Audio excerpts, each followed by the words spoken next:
الحمدللہ رب العالمین والصلاة والسلام علی سید الانبیاء والمرسلین وعلی آلہ واصحابہ اجمعین الی یوم الدین۔ الحمدللہ آج 13 اگست 2023 کو سنڈے کے دن ہمارا یہ پبلک سیشن نمبر 107 منعقد ہونے جا رہا ہے۔ آج محرم الحرام 1445 ہجری کی 25 تاریخ بھی ہے۔ کل انشاءاللہ تعالی پاکستان کا یوم آزادی، حقیقی یوم آزادی جو ہے 14 اگست 2023 آنے والا ہے، تو اس کے حوالے سے میں ہر دفعہ کوئی نہ کوئی پیغام دیتا ہوں۔ پچھلے سال بھی جو میں نے پیغام دیا تھا وہ رات کو ہمارے ایک بھائی نے اپلوڈ کیا، وہ لگ رہا تھا اس سال کا پیغام ہے، تو اس کا مطلب ہے کہ کوئی تبدیلی نہیں آئی بلکہ حالات زیادہ ورسٹ ہو گئے ہیں۔ یہی وجہ ہے کہ آپ اس کو 5 سال بعد بھی سنیں گے تو وہی باتیں آپ کو لگیں گی۔ جو میں نے پرابلم ہائی لائٹ کی تھی، بجائے اس کے کہ ہم خوشنما باتیں کر کے ایک دوسرے کو جھوٹی تسلیاں دے کر اٹھیں، ہمیں پرابلمز کو سمجھنا چاہیے۔ میرا خیال ہے اس وقت ملک مزید خطرناک صورتحال سے گزر رہا ہے۔ اس کی وجہ یہ ہے کہ دہشت گردی کا عفریت دوبارہ باہر آ چکا ہے، اور جو چیزیں ضرب عضب اور رد الفساد کے بعد کافی حد تک ایڈریس ہو گئی تھیں، وہ پرابلمز دوبارہ سے مختلف جگہوں پر نظر آنا شروع ہو گئے ہیں۔ پلس پاکستان کی جو پولیٹیکل سچویشن ہے وہ بھی آپ کے سامنے ہے۔ پاکستان کے ایک جماعت کے بڑے لیڈر مسلم لیگ نون کے نواز شریف صاحب، وہ باہر بیٹھے ہوئے ہیں، اور ظاہر ہے کہ انہوں نے بھی ابھی عدالتوں سے اپنے کیس فارغ کروانے ہیں تو ہی واپس آ سکتے ہیں۔ اور دوسری طرف ایک اور بڑی جماعت پاکستان تحریک انصاف کے جو چیئرمین ہیں وہ اٹک جیل کے اندر ہیں، اور ابھی تازہ آپ کو پتہ ہے اسمبلیاں بھی تحلیل ہو گئی ہیں، اور ایک غیر معروف شخصیت پرائم منسٹر کے عہدے کے لیے نامزد ہوئی ہیں۔ ان میں بس ایک ہی پازیٹیو چیز مجھے نظر آئی ہے کہ وہ بلوچستان سے ہیں۔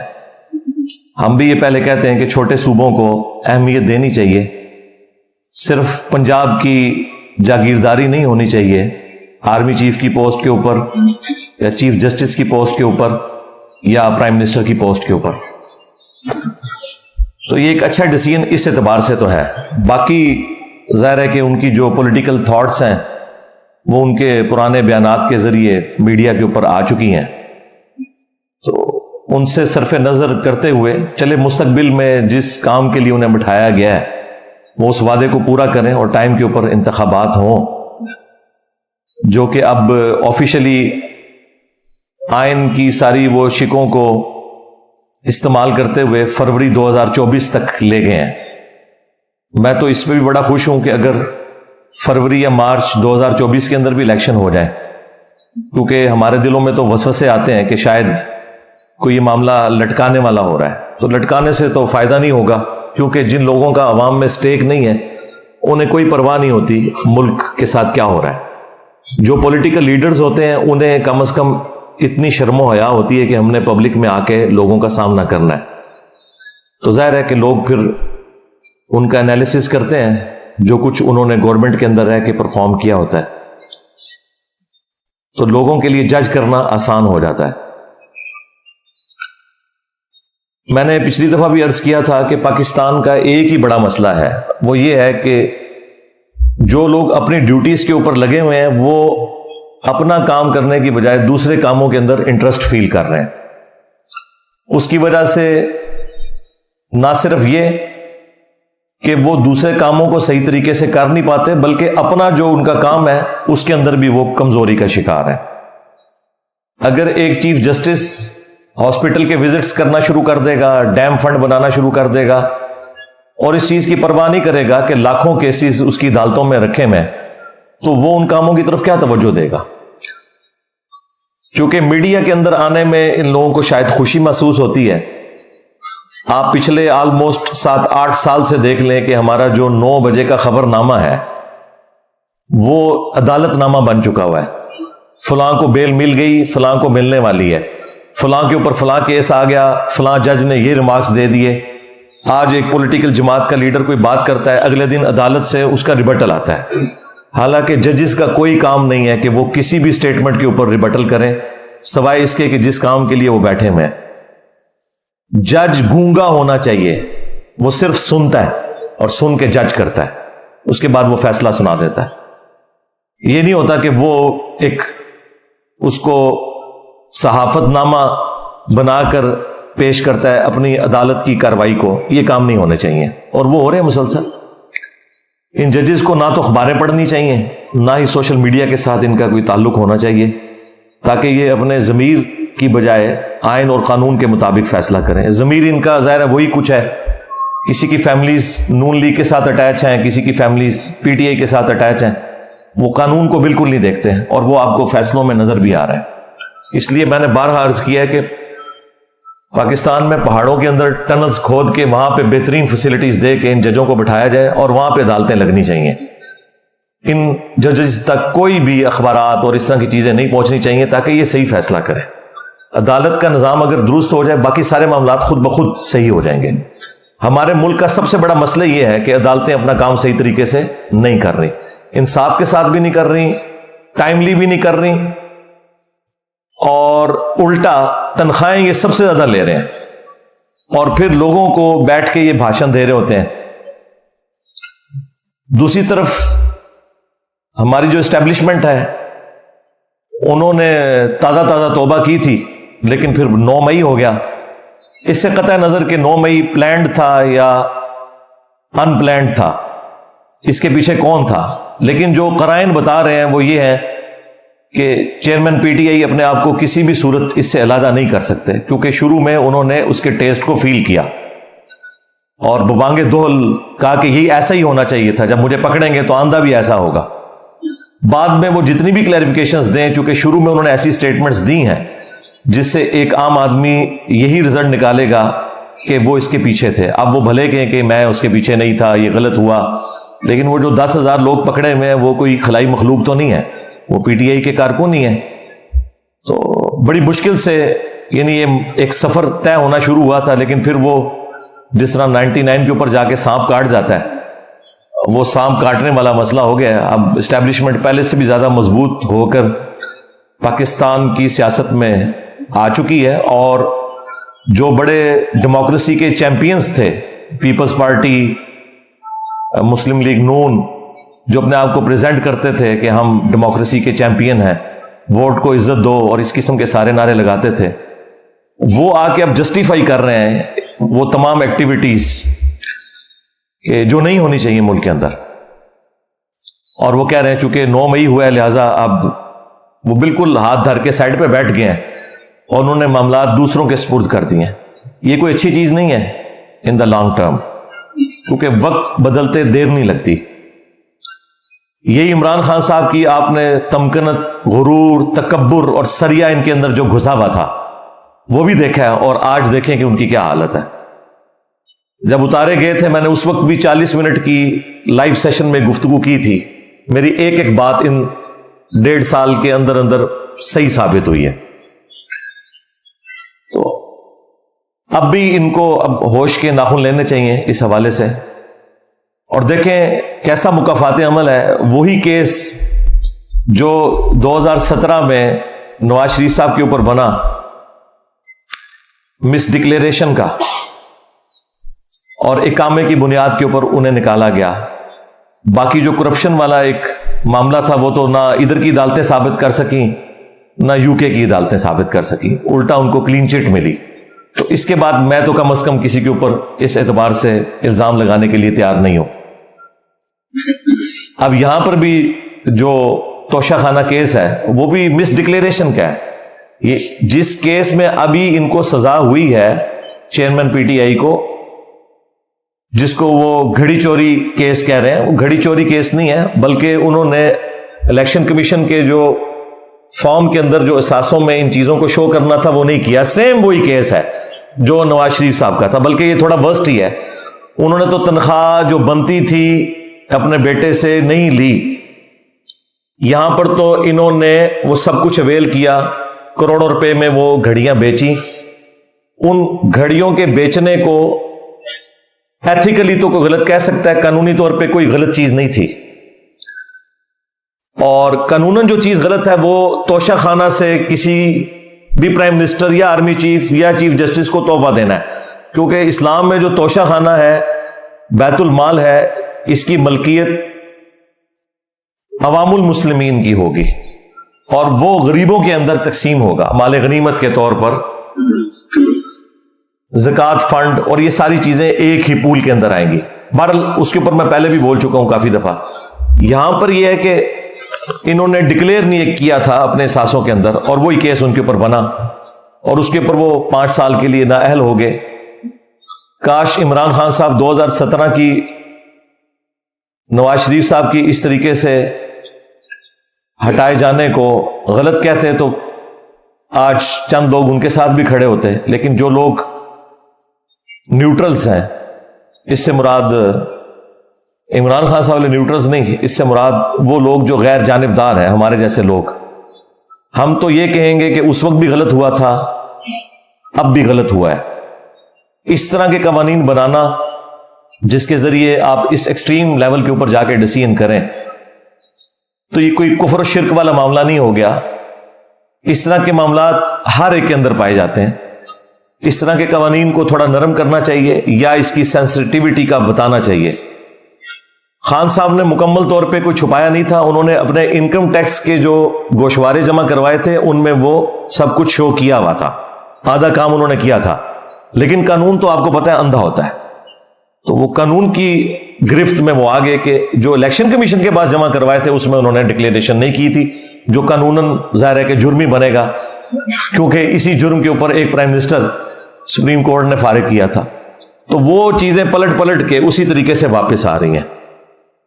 اس وقت بھی جو لوگ حکمران ہیں، میں ان سے بھی ریکویسٹ کروں گا کہ آپ اس ایکسٹریم پہ آگے نہ جائیں کہ کل کو وقت بدلے اور خدا نہ خواستہ کوئی ایسے معاملات آئیں اور پھر یہ لوگ آپ سے بدلہ لے رہے ہوں. جب تک یہ لوگ اپوزیشن میں تھے اس وقت ببانگ دول کہتے تھے کہ اگر ہمیں کبھی موقع ملا تو ہم خان صاحب کے ساتھ یہ کچھ نہیں کریں گے. لیکن ایک ایک کر کے وہ ساری کی ساری چیزیں ہوتی بھی آپ کو نظر آ رہی ہیں. عدالتیں بھی کس طرح مینج ہو رہی ہیں وہ بھی آپ کو نظر آ رہا ہے، اور کس طریقے سے معاملات کو بگاڑا جا رہا ہے. اس میں خان صاحب کا بھی قصور ہے، اور ہم ان کو اس وقت بھی سمجھا رہے تھے کہ آپ پولیٹیشنز کے ساتھ بیٹھیں، otherwise at the end of the day انہی پولیٹیشنز نے ہی آپ کو بینیفٹ پہنچانا ہے. جن لوگوں کے ساتھ آپ امیدیں وابستہ کیے ہوئے ہیں انہوں نے آپ کے کوئی کام نہیں آنا، کیونکہ وہ ہر زمانے میں ٹیشو پیپر کی طرح لوگوں کو استعمال کر کے پھینک دیتے ہیں اور ایک سٹیپ آگے بڑھ جاتے ہیں. لیکن انہیں نہیں سمجھ آ رہی تھی اس وقت.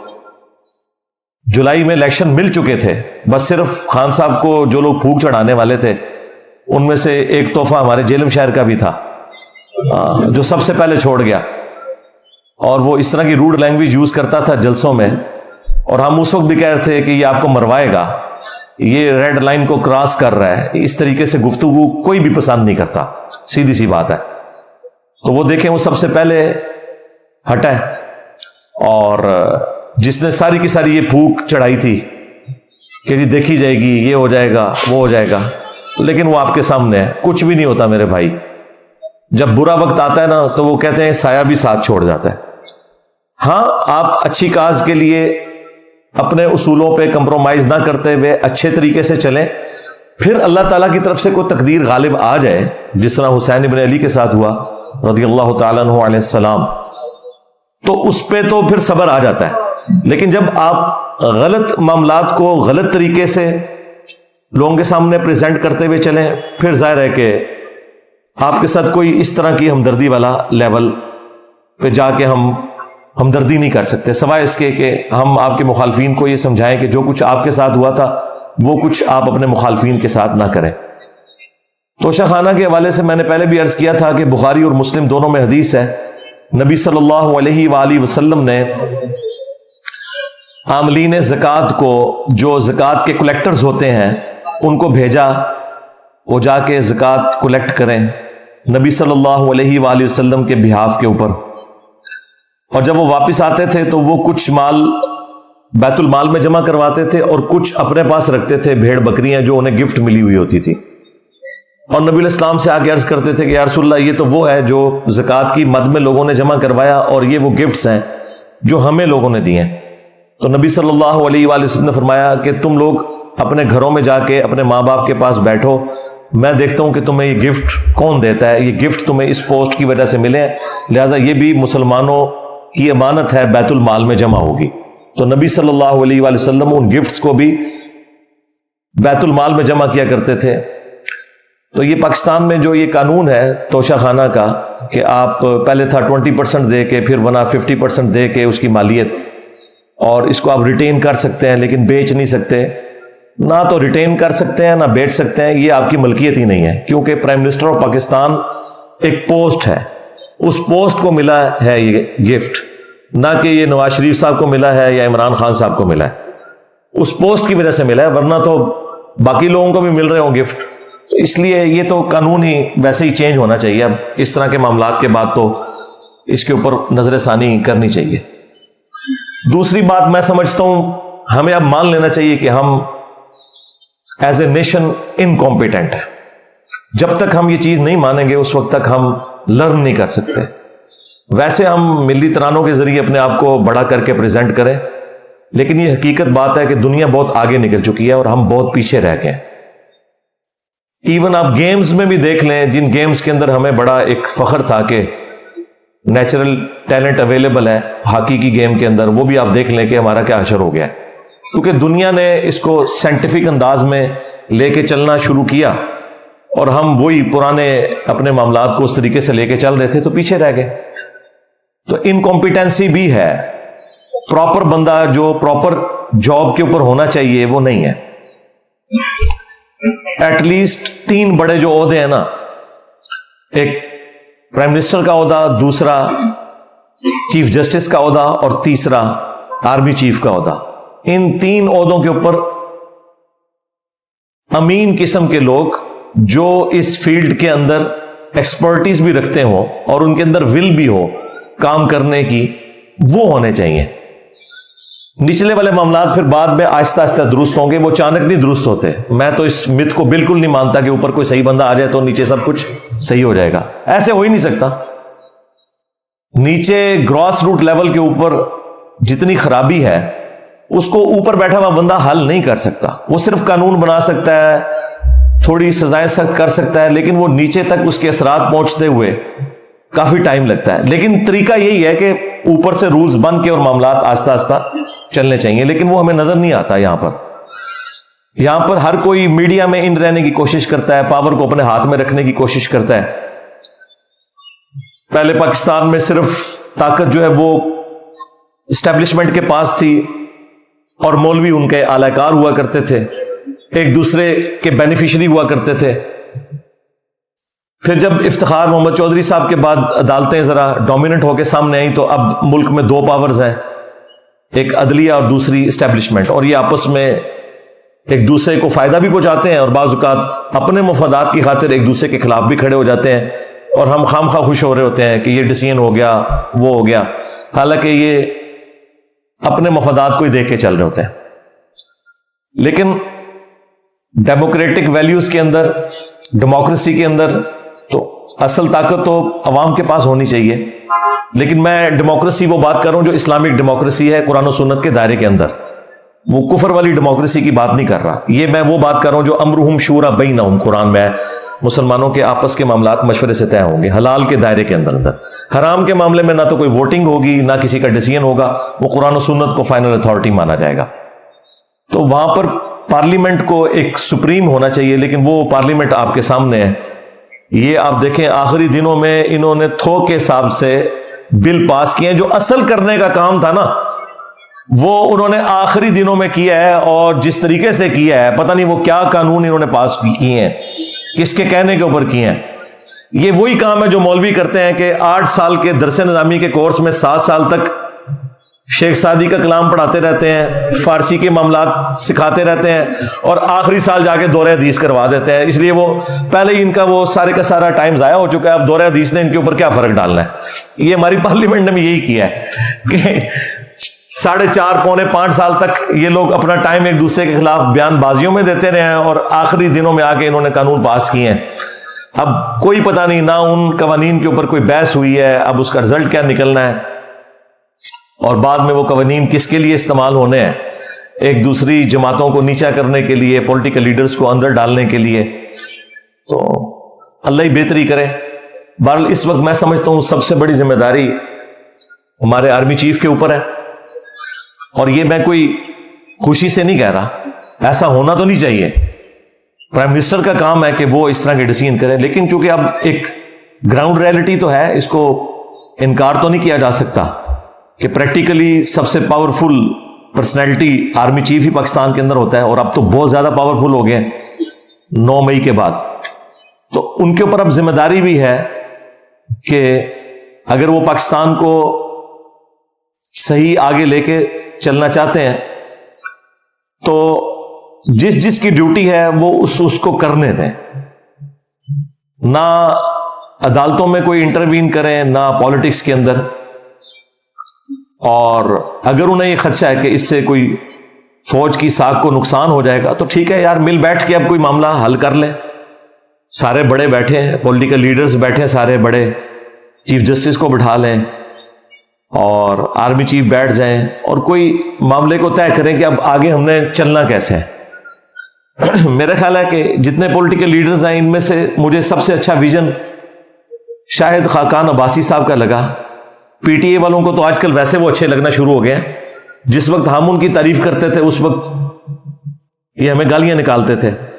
آپ آج سے 1.5-2 سال پہلے کی بھی ان کی گفتگو سنیں، اور دوسرے وہ جو ایک پیپلز پارٹی چھوڑ گئے، کیا نام ہے ان کا، مصطفیٰ نواز کھوکھر صاحب. یہ حالانکہ یہ لبرلز ہیں، خیر خاقان عباسی صاحب تو ایک مذہبی آدمی ہے، لیکن ماشاءاللہ یہ رول آف لا پہ چلنے والے لوگ ہیں. یہ جو باتیں کر رہے ہیں، میں ان کے کاموں کی بات نہیں کر رہا، وہ باتیں ماشاءاللہ بہت اچھی کر رہے ہیں. اور وہ 2-2.5 سال پہلے بھی کہہ رہے تھے کہ جب تک ہم یہ طے نہیں کرتے نا کہ ہم نے مستقبل میں کرنا کیا ہے، تو آپ الیکشن بھی کروا لیں، پھر وہی چوچو کا مربع ہی بننا ہے اور وہی حالات و واقعات بگڑتے چلے جائیں گے. اور یہ میں ان کو سیکنڈ کرتا ہوں کہ بالکل انہوں نے ٹھیک کہا تھا. جب تک، یعنی اب وہ ایک مثال سمجھانے کے لیے دی جاتی ہے کہ جب تک کتے کو کنویں سے نہ نکالیں تو 20 ڈول نکالنے کا آپ 2000 ڈول بھی نکال لیں تب بھی وہ پانی پاک نہیں ہوگا. تو یہ اصل جو ایشوز ہیں ان کو ایڈریس کیا جائے. ہماری انکمپیٹنسی کا مسئلہ ہے، یہ ہمیں ماننا چاہیے. اور خبروں میں رہنے کا شوق، اس کی وجہ سے دوسرے کے کاموں میں جا کے لچ فرائی کرنا، یعنی کہ لچ تلنا، تو یہ ساری کی ساری چیزیں اس وقت اس نے پوری قوم کو پریشان کیا ہوا ہے. سیدھی سی بات ہے. اب 14 اگست کے اوپر آپ دیکھیں جس طریقے سے ایک غیر اعلانیہ ایک خاص پولیٹیکل جماعت کا کریک ڈاؤن کیا جا رہا ہے، اس طرح کرنے سے کوئی مسئلے حل تو نہیں ہونے. اور دیکھیں، میں اگر اس جماعت کی فیور میں بات کر رہا ہوں تو سب سے زیادہ کرٹک بھی میں اس جماعت کا رہا ہوں، ان کے چیئرمین کا رہا ہوں. سوائے ان چند باتوں میں جو اچھی تھی میں سپورٹ بھی کرتا تھا. تو اب بھی میں یہ بات کروں گا کہ یہ کوئی طریقہ نہیں ہے. اس طرح کرنے سے پرابلمز حل نہیں ہونے، مزید بگڑیں گے. کیونکہ جب آپ پولیٹیکل لیڈرز کو اس طرح اندر کرتے ہیں تو آپ ان کی پولیٹیکل تھاٹس تو بدل نہیں سکتے، کیونکہ ان کے لیے سب کچھ وہی ہوتا ہے. عمران خان صاحب 1000 یو ٹرنز لے لیں، لیکن یہ یو ٹرن وہ نہیں لیں گے کہ ملک چھوڑ کے چلے جائیں. یہ ایک ہی چیز بچی ہے جس کے اوپر وہ قائم ہے. باقی تو اللہ کے فضل سے جو بھی انہوں نے بات کی 180 ڈگری اس کے چلے. ہاں، یو ٹرن کے نام کے اوپر ہم تو اس کو غلط سمجھتے ہیں. لیڈر کی زبان پکی ہونی چاہیے. لیکن یہ میں آپ کو بتا دوں کہ یہ ایک ایسی چیز ہے، اگر یہ اس سے پیچھے ہٹیں گے نا تو پھر ان کے ساتھ کوئی بھی ان کا محبت کرنے والا اٹیچ نہیں رہے گا. لہٰذا یہ تو آپ چیز بھول جائیں کہ وہ ملک چھوڑ کے جائیں گے. انہوں نے ادھر ہی رہنا ہے، چاہے جیل کے اندر رہیں چاہے باہر رہیں، ہاؤس اریسٹ ہو کے، ملک تو وہ نہیں چھوڑیں گے. لہٰذا اس طرح کی کوئی کوشش کرنا تو یہ تو غلط چیز ہے.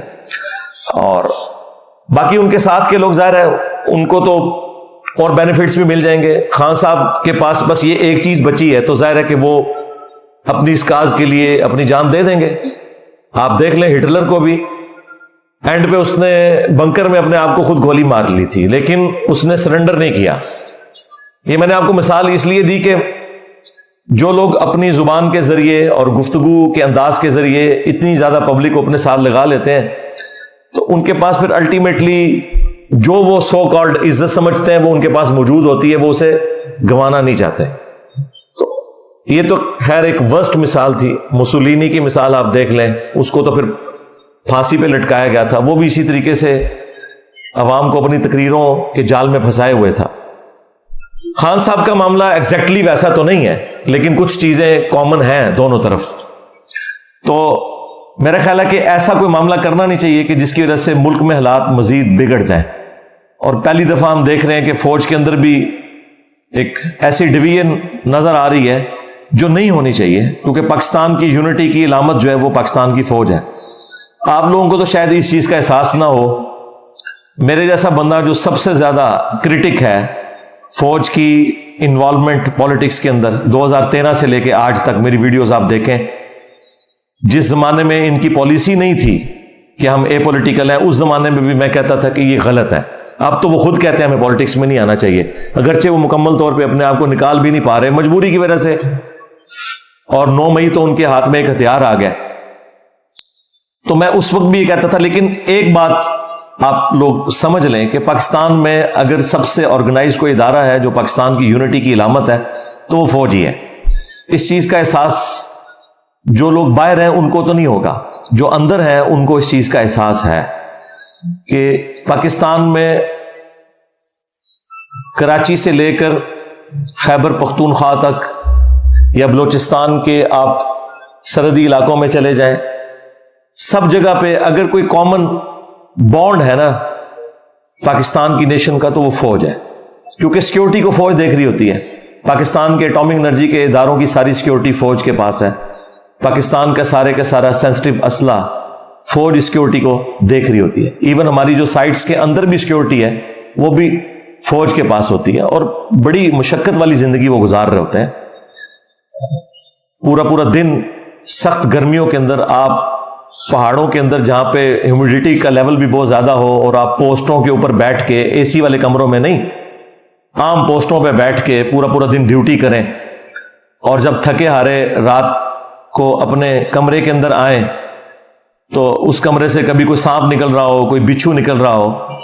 تو یہ تو نارمل ہے. یہ تو چیزیں میں نے خود آبزرو کی ہیں. میں نے بھی سائٹس پہ کئی دفعہ راتیں کاٹی ہیں. ہم تو چونکہ آفیسر رینک کے تھے، ہم تو ریسٹ ہاؤسز کے اندر ٹھہرتے تھے، لیکن مسجد میں تو ملاقات ہو جاتی تھی تو اس طرح کی ساری باتیں پتہ چلتی تھی کہ آج ہمارے ڈرائیورز کے روم سے بھی سانپ نکل آیا، فوجیوں کے اس کمرے سے بھی نکل آیا. تو مجھے وہاں جا کے اس چیز کا زیادہ احساس ہوا کہ باہر بیٹھ کے یعنی اس طرح باتیں کرنا یہ آسان ہے، لیکن پریکٹیکلی معاملات کو لے کے چلنا یہ بڑا مشکل ہے. اور ظاہر ہے کہ جو لوگ کرٹیسزم کر رہے ہوتے ہیں اسٹیبلشمنٹ کے اوپر، وہ ظاہر ہے ان فوجیوں پہ تو نہیں کر رہے ہوتے جو بارڈر کے اوپر قربانیاں دے رہے ہیں. عام حالت میں بھی بارڈرز کے اوپر سانپ کے کاٹنے سے فوجی ریگولرلی شہید ہوتے رہتے ہیں، لیکن وہ خبریں اس طریقے سے میڈیا میں نہیں آ رہی ہوتی، وہ نارمل ایک چل رہے ہوتے ہیں معاملات. تو عام عوام تو عام فوجیوں سے تو محبت کرتی ہے، صرف یہ جو پالیٹکس میں چند ایک بڑے لوگ انوالو ہوتے ہیں اس کی وجہ سے تھوڑا سا ایک ان لوگوں کے دلوں میں اس حوالے سے چیزیں آتی ہیں جو ان کو بھی خود احساس ہے. لیکن ظاہر ہے کہ اب وہ 70-75 سال کے پھنسے ہوئے ہیں اس معاملے میں، نکلنے کے لیے انہیں ٹائم چاہیے، اور میرا خیال ہے ایک دوسرے کو ٹائم دینا چاہیے تاکہ معاملات بہتری کی طرف جائیں. 14 اگست کے اوپر 2023 میں یہ ساری باتیں ہم کر رہے ہیں، 8 سے سال پہلے بھی کر رہے تھے، اس سے بھی 1 سال پہلے کر رہے تھے. ہمارا کام صرف اتنا ہی ہے کہ ہم نے اپنی زبان کے ذریعے جہاد کرنا ہے اور اپنے بڑوں تک اپنے میسج کو پہنچانا ہے کہ بھائی اپنے آپ کو سدھارو، خدا کے لیے نیشن کی فکر کرو. ہماری اکانومی کس لیول کے اوپر جا کے گر گئی ہے، اور ہم IMF سے اپنے دوست ملکوں سے قرضے لینے کے چکروں میں پڑے رہتے ہیں. اس سے کوئی مسئلہ حل نہیں ہونا. پاکستان کی اکانومی کو اگر آپ نے اٹھانا ہے تو اس کے لیے سب سے زیادہ ضروری چیز یہ ہے کہ ٹیکس کی کلیکشن صحیح ہو. یہ ایک ہی مسئلہ ہے پاکستان کی اکانومی کے ساتھ کہ ٹیکس کی کلیکشن بالکل فیئر نہیں ہے، بلکہ ہے ہی کوئی نہیں ہے. آپ جن ڈاکٹرز کے پاس علاج کروانے کے لیے جا رہے ہیں اور وہ 1500 2000 3000 فیس لیتے ہیں، اور آپ کو پرچیوں کے اوپر وہ نمبر بنا کے دے رہے ہوتے ہیں. اگر آپ وہ کیلکولیٹ کریں تو ایک میں آپ کو جیلم شہر چھوٹا سا شہر ہے, اس کے اندر درجنوں ڈاکٹرز ایسے بتا سکتا ہوں جو لاکھوں کی نہیں ملینز کی دیہڑیاں لگا کے اٹھتے ہیں, لیکن ٹیکس ان کا کوئی نہیں ہے. ٹیکس بیچارہ صرف سرکاری ملازم دے رہا ہے, یا ایک عام غریب آدمی جب پیٹرول بھرواتا ہے تو اس سے زبردستی وہ ٹیکس لے لیا جاتا ہے پیٹرول کی مد میں یا صابن کی ٹکیا کے اوپر, جو انڈائریکٹ ٹیکسز ہیں سیلز ٹیکس کی فارم میں. باقی جو یہ بڑے لوگ ہیں جن سے ٹیکس کلیکٹ ہونے چاہیے, وہ تو آپ نے شبر زیدی کا انٹرویو شاہ زیب خان زادہ کے ساتھ سن لیا. میرا خیال ہے وہ ایک انٹرویو نا پوری پاکستانی نیشن کو دیکھنا چاہیے تاکہ انہیں پتا چلے کہ آپ کا پرابلم کیا ہے, کہ سارے پولیٹیشنز ایک ہیں ٹیکس چوری کرنے کے معاملے میں, خواہ وہ پی ٹی آئی سے تعلق رکھتے ہیں, خواہ وہ مسلم لیگ سے تعلق رکھتے ہیں, خواہ پیپلز پارٹی سے, گورنمنٹ کسی کی بھی ہو. جب بھی ٹیکس لگنے شروع ہوتے ہیں تو یہ سارے اکٹھے ہو کے پہنچ جاتے ہیں. اور وہ شبر زیدی صاحب تو خود چیئرمین پی ٹی آئی کے بڑے چاہنے والے بھی ہیں, اسٹیبلشمنٹ کے بھی بندے ہیں, ان کے بھی چاہنے والے ہیں, لیکن انہوں نے جو باتیں کی ہیں نا وہ بڑی لاجیکل فٹ ان بیٹھتی ہیں. اس وقت کے اگر آپ بیانات نکال کے دیکھیں اس میں انہوں نے خان صاحب کی تعریفیں بھی کی ہیں, لیکن جو خان صاحب کمپرومائز کرتے تھے معاملات میں اس کو بھی انہوں نے ایڈریس کیا. اور جو ایکس آرمی چیف تھے باجوہ صاحب, ان کا بھی ذکر کیا کہ انہوں نے فل سپورٹ کیا, لیکن جب ڈی ایچ اے کے اوپر ٹیکسز کی باری آئی تو انہوں نے کہا یار ہاتھ اولا رکھ, میرے بندے بھی تو وچ کر رہا میں. تو بس وہی بات ہے کہ ہر بندے دے وچ اپنے فالوورز آ جاندے نے. ہاں, یہ فالوورز بہت خطرناک ہوتے ہیں, بلکہ خطرے ناک ہوتے ہیں. تو پاکستان کا سب سے بڑا مسئلہ ٹیکس کلیکشن ہے.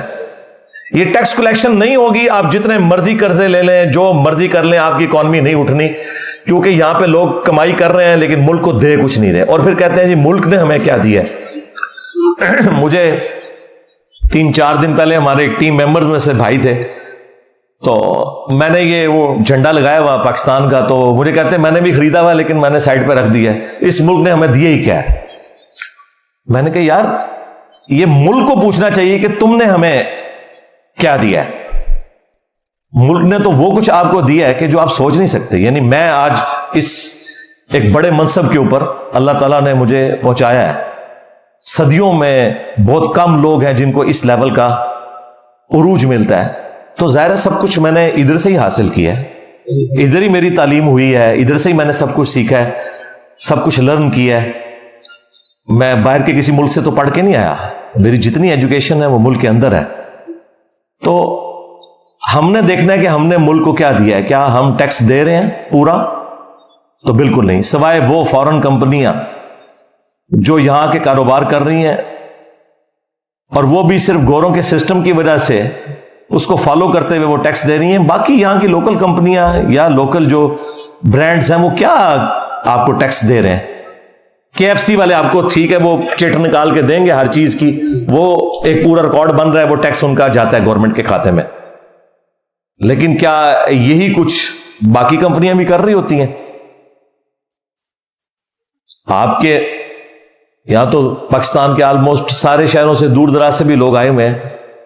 آپ دیکھیں کہ آپ کے شہروں میں سویٹس کی کوئی دکان ہوگی, ہاسپٹلز ہوں گے پرائیویٹ, اسی طریقے سے یہ کھانے پینے کی جو دکانیں ہیں, یہ فلودہ, آئس کریم, جو ملینز کی دہاڑیاں لگا کے اٹھتے ہیں, جو بڑے بڑے ہیں, آپ دیکھیں ان کا کوئی ریکارڈ موجود نہیں ہے. آپ پیسے دیتے ہیں اور چیز لے لیتے ہیں, کوئی آپ کو بل نہیں پکڑاتے, یا کوئی دے گا بھی تو بل نہیں ہوتا, ایک پرچی کے اوپر لکھ دیتے ہیں یہ ٹوکن نمبر, اور وہ ٹوکن نمبر بھی ایسا نہیں ہے کہ اس کا کوئی ریکارڈ ہے پیچھے. نہیں, وہ جب وہ ریکارڈ ہی نہیں ہے تو وہ کہاں سے ٹیکس دیں گے میرے بھائی؟ کھا رہے اسی ملک سے ہیں, اور پھر کہتے ہیں کہ ملک نے دیا کیا ہے. ملک نے یہ دیا ہے کہ آپ آزادی کے ساتھ یہاں کاروبار کر رہے ہیں. آج پاکستان کی پولیس, عدلیہ, فوج ختم کر دیں تو مجھے یہاں پہ کوئی دکان بھی کھول کے بتائے. یہ آپ جو آزادی سے دکان کھول کے صبح کے وقت سے لے کے شام تک پاکستانیوں سے پیسے لوٹتے ہیں کاروبار کی شکل میں, اور ٹیکس نہیں ادا کرتے, اور آپ کہتے ہیں ملک نے کیا دیا ہے؟ ملک نے یہ دیا ہے کہ آپ آزادی سے کر رہے ہیں, ادروائز ہر دکاندار کو اپنے 10 باڈی گارڈ رکھنے پڑے, ان کے پیسے دینے پڑے. پھر ملک نے یہ دیا ہے کہ آپ گھر سے جس سڑک پہ ڈرائیو کر کے اپنی شاپ پہ آتے ہیں, یہ سڑک بھی ملک نے آپ کو دی ہوئی ہے. تو یہ سارے کے سارے معاملات ٹیکسز کے ذریعے چلتے ہیں نا. پولیس کا نظام, عدلیہ کا نظام, سرکاری جتنے بھی ملازمین ہیں ان کی تنخواہیں کس نے دینی ہے؟ ٹیکسز کے ذریعے ہوں گی, کیونکہ ہم فیسلٹیز اویل کر رہے ہیں نا, تو اس کے اگینسٹ ہم نے ٹیکس تو دینا ہے. آج بھی یہ جو وابڈا آپ کو بجلی دے رہا ہے, یعنی ان کو آلموسٹ 40-50 روپے کا ایک یونٹ پڑ رہا ہے. ظاہر ہے کہ وہ تیل سے بجلی بنا رہے ہیں، لیکن آپ کو وہ دے رہے ہوتے ہیں 20 روپے، 22 روپے، 25 روپے. اور ہم کہتے ہیں جی ریٹ چڑھ گیا. ریٹ ابھی بھی تو چڑھ رہا ہے نا. ابھی بھی ہر یونٹ میں 15 سے 20 روپے گورنمنٹ ڈالتی ہے، تب جا کے آپ کو 25 روپے کا وہ یونٹ پڑتا ہے. ظاہر ہے ہمارے ساتھ ایک مسئلہ ہے، غریب ملک ہے. ہم نے جس ٹائم کے اوپر کوئی کام کرنے تھے وہ نہیں کیے ہوئے، ڈیمز ہم نے نہیں بنائے ہوئے. ہماری ریلوے کا حال بھی آپ کے سامنے ہے. لوگوں نے اپنے ذاتی سروسز کی خاطر ریلوے کا بیڑا غرق کر دیا. ورنہ اتنے بڑے لیول کی جو تجارت ہے وہ تو ریلوے کے ذریعے ہونی چاہیے، جو آج پرائیویٹ ہو رہی ہے. تو کوئی ایک مسئلہ تو ہمارے ساتھ نہیں جڑا ہوا. تو سب سے بڑا ایشو یہ ہے کہ یہ لوگ ٹیکس نہیں دیتے. جب تک ٹیکس جمع نہیں ہوگا اس ملک کا کچھ نہیں بننا. یہ میری بات آپ نے یاد رکھنی ہے. پاکستان کا صرف ایک علاج ہے کہ ٹیکس ہو. باہر کے ملکوں کی آپ مثالیں دیتے ہیں، 100 روپے کماتے ہیں تو 40 روپے ٹیکس دیتے ہیں. 100 روپے میں 40 روپے. اور یہاں پہ لوگ 1 روپیہ بھی ٹیکس نہیں دیتے. وہ آٹے میں نمک بھی نہیں جو وہ دے رہے ہیں. جو ان کی ایک دن کی کمائی ہے نا، یہ بھی یہ نہیں دیتے ٹیکس کی مد میں. اور 365 دن یہ کماتے ہیں. اور سارے آپ اداروں میں بھی دیکھ لیں، اسی طریقے سے یہ سارے معاملات پھر ٹریگر کرتے چلے جاتے ہیں. جب تک ہم ٹیکس کلیکشن اپنی بہتر نہیں کرتے اس وقت تک کچھ نہیں بننا. دوسرا، پڑھے لکھے لوگوں کے لیے تو میرا یہی مشورہ ہے کہ میرے بھائی اب اس ملک میں آپ کے لیے کچھ نہیں ہے سوائے اس کے کہ آپ انزائٹی کا شکار ہوں گے. تو بہتر یہ ہے کہ آپ میں سے جس کا بھی کوئی ایسا معاملہ سیدھا ہوتا ہے دوسرے ملکوں میں نکلیں، وہاں جابز کریں. اور یہ کوئی ایپ والی بات نہیں. اور ریمیٹنس پاکستان کو بھیجیں. آپ بھی پاکستان کی ترقی میں حصہ ڈال رہے ہوں گے. آج بھی آپ دیکھیں، کل بھی رات کو میں اسٹیٹ بینک کے فگرز دیکھ رہا تھا، 6 ارب ڈالرز روشن ڈیجیٹل اکاؤنٹ کے اندر آئے ہیں، جو ایک ریکارڈ اماؤنٹ تھی. لوگوں نے، ظاہر ہے وہ اس لیے آ رہے ہیں کہ بھی اتنا سود پاکستان کو دینا پڑ رہا ہے پیسے اکٹھے کرنے کے لیے، جو باہر کے ملکوں میں بینکوں کا اتنا سود نہیں ہے. 2%، 3% سے زیادہ بینک سود نہیں دیتے ہیں. آپ کے بینک جو ہے وہ 20%، 22-25% سود دے رہے ہیں. تو ظاہر ہے لوگوں نے پیسے جمع کروانے. ہم بڑے خوش ہو رہے ہیں کہ 6 ارب ڈالر آ گئے. تو یہ جو 6 ارب ڈالر آئے اس کے اگینسٹ پاکستان کو کیا کچھ پے کرنا پڑ رہا ہے؟ At the end of the day نقصان ہی اٹھا رہے ہیں. تو اس لیے جو لوگ پڑھے لکھے لوگ ہیں دوسرے ملکوں میں جائیں، وہاں جا کے جابز کریں، اپنے ملک کے اندر ریمیٹنس بھیجیں. اور یہاں پہ جو لوگ جن کو اللہ تعالیٰ نے اسودہ حال کیا ہے، ان کو چاہیے کہ جو فیسلٹیز وہ خود اپنے ذات کے اندر مینج کر سکتے ہیں. مثلا فیکٹری آنرز کا کوئی کام نہیں ہے کہ وہ وابڈا سے سستی بجلی لیں. ان کو چاہیے اپنے سولر پلانٹس لگائیں اور بجلی اپنی خود پروڈیوس کریں. پاکستان خوش نصیب ملکوں میں سے ہے جہاں 330 دن سورج نکلتا ہے. اس لیے میں نے سولر کے اوپر اتنی تفصیلی ویڈیو ریکارڈ کروائی تھی. اس میں نے DHA، barrier town, city housing اور باقی اسکیمز کو میں نے یہ کہا تھا کہ آپ لوگوں کے پاس وہ لوگ آ کے رہ رہے ہیں جن کے پلاٹس ہی کروڑوں میں ہیں. اگر وہ 20-25 لاکھ روپیہ، 30 لاکھ روپیہ لگا دیتے ہیں سولر سسٹم کے اوپر 8 kVA کا یا 10 kVA کا، تو نہ صرف ان کے لیے فائدہ مند ہے بلکہ غریب لوگوں کو بجلی سستی ملے گی. کیونکہ وہ یونٹس جو انہوں نے استعمال کرنے تھے اب وہ غریب لوگوں تک پہنچیں گے. پاکستان کے پاس بجلی کی کیپیسٹی ہے 2050 تک کی. آپ کو پتہ ہے لوڈ شیڈنگ اس لیے ہو رہی ہے کہ ہمارے پاس تیل نہیں ہے جس کے ذریعے ہم بجلی پروڈیوس کر سکیں. ہمارا مسئلہ سستی بجلی ہے. ہمارے پاس پلانٹس موجود ہیں. آج آپ تیل مفت کہیں سے لیں تو بجلی سرپلس ہے. اتنے پلانٹس ہم لگا چکے ہیں لیکن اس کو چلانے کے لیے ہمارے پاس تیل نہیں ہے. یہ اصل مسئلہ ہے ہمارا. تو وہ تو کبھی بھی حل نہیں ہونا. اس لیے ابھی یہ جو پرائم منسٹر نے 1 لاکھ ٹیوب ویلز سولر کے اوپر شفٹ کرنے کا اعلان کیا ہے، اللہ کرے سب کو مل جائیں. یہ بہت اچھا ڈیسیژن ہے. 25 سال کے لیے کم از کم 1 لاکھ ٹیوب ویل جو ہے وہ بجلی تو یوز نہیں کریں گے. انڈیا آپ کے پڑوسی ملک میں ایک صرف سولر انہوں نے پلانٹ لگایا ہے بہت بڑی زمین کے ایریا کے اوپر، جس کی کیپیسٹی 22,000 میگا واٹ ہے. یعنی پاکستان پورا جتنا بجلی استعمال کرتا ہے نا وہ ایک سولر کے ان کے سسٹم سے اچیو ہو رہی ہے. ہاں تو دیکھیں ادھر بھی تو یہ سارے معاملات ہو رہے ہیں. وہاں پہ بھی کرپشن ہے، وہاں پہ بھی پولیٹیکل لیڈرز کھاتے ہیں لیکن ملک کے اوپر لگاتے بھی ہیں. لیکن کم از کم وہاں پر لوگ اپنا اپنا کام کافی حد تک کر رہے ہیں. فوج پالیٹکس میں اتنی دخل نہیں دیتی، عدلیہ بھی اپنا کام کرتی ہے. ٹھیک ہے کمزوریاں وہاں پہ بھی ہیں لیکن یہاں پہ تو بہت بڑے لیول کی کمزوریاں ہیں.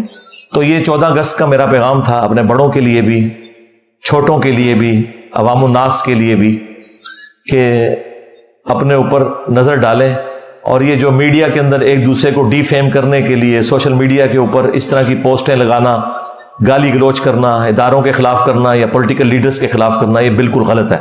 سب ہمارے ہیں، ٹھیک ہے، ڈیویٹ ہو گئے، ہم ان کی اصلاح کی کوشش کریں گے، ان کے لیے دعا کریں گے۔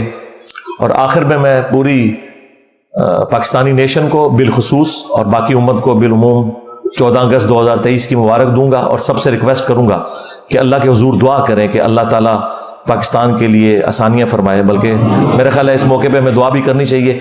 اللہم انی اسألک بانک انت اللہ لا الہ الا انت الاحد الصمد الذی لم یلد ولم یولد ولم یکن لہ کفوا احد والہکم الہ واحد لا الہ الا هو الرحمن الرحیم الف لام میم اللہ لا الہ الا هو الحی القیوم اللہم صلی علی محمد وعلی آل محمد اللہم ربنا آتنا فی الدنیا حسنہ وفی الآخرة حسنة وقنا عذاب النار ربنا آتنا من لدنك رحمة وهيئ لنا من أمرنا رشدا اللهم أحسن عاقبتنا في الأمور كلها وأجرنا من خزي الدنيا وعذاب الآخرة۔ اے اللہ ہمارے ماں باپ کی، ہمارے بیوی بچوں کی، پوری امت کی تمام دینی دنیاوی جسمانی روحانی ظاہری باطنی پریشانیاں، تکلیف، مصیبتیں، دکھ، بیماریاں، دشواریاں دور فرما۔ اے اللہ ہمارے ملک پاکستان کی خیر فرما، اندرونی اور بیرونی خطرات سے محفوظ فرما، پورے عالم اسلام کی خیر فرما، بالخصوص چائنا میں، انڈیا میں، کشمیر میں، فلسطین میں، یمن میں، عراق میں، شام میں، افغانستان میں، پاکستان میں، جہاں کہیں بھی مسلمان قسم پرسی کی زندگی گزار رہے ہیں، غیب سے ان کی عزت، آبرو، جان و مال کی حفاظت فرما۔ اے اللہ ہمارے ملک پاکستان کو دن دگنی رات چوگنی ترقی عطا فرما۔ اے اللہ یہ مشکلات جو مسلسل سٹارٹ سے ہی ہمارے ساتھ اٹیچ ہیں، اے اللہ ان مشکلات کا خاتمہ فرما۔ اے اللہ اصلاح کی کوئی راہ نکال دے، ہمارے آنے والی نسلوں کا مستقبل اس ملک کے اندر بہتر ہو جائے۔ اے اللہ حاضرین کے دلوں میں نیک اور جائز جو دعائیں ہیں قبول فرما۔ اے اللہ حاضرین کے جو چھوٹے بڑے رشتہ دار فوت ہو چکے ہیں ان کی مغفرت فرما، جو بیمار ہیں انہیں شفاء کلی عطا فرما۔ یہ تمام دعائیں تمام دنیا کے مسلمانوں کے حق میں قبول و منظور فرما۔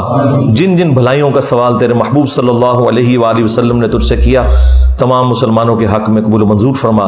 جن جن چیزوں کے شر سے تیرے محبوب صلی اللہ علیہ وآلہ وسلم نے تیری پناہ طلب کی، تمام مسلمانوں کو ان چیزوں کے شر سے اپنی پناہ عطا فرما۔